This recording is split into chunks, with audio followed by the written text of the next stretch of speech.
সামনের দিকে পুরো ফাঁকা, কিন্তু পিছনের দিকে শত শত গাড়ি জমে আছে। এই যে লেগুনাগুলো এইভাবে রাখার জন্য পিছনে শত শত গাড়ি জ্যাম লেগে আছে। এটা হচ্ছে মূলত স্টাফ কোয়ার্টারের ফ্লাইওভারের নিচের পরিস্থিতি।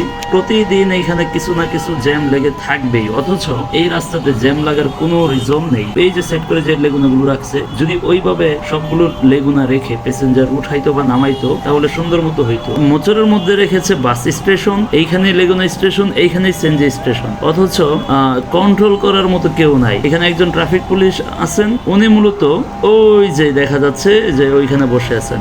বসে না থেকেও লাভ নেই, কারণ ওনার কথা কেউ শোনে না।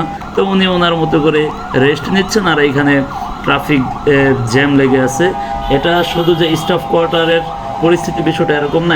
যে কোনো জায়গায় যাবেন দেখবেন স্টেশনগুলোতে এইরকম পরিস্থিতি অহরহ হয়ে থাকে। আমাদের ভাগ্য খারাপ যে আমরা সেই লেভেলের ড্রাইভার এখনো আমাদের দেশে তৈরি করতে পারিনি।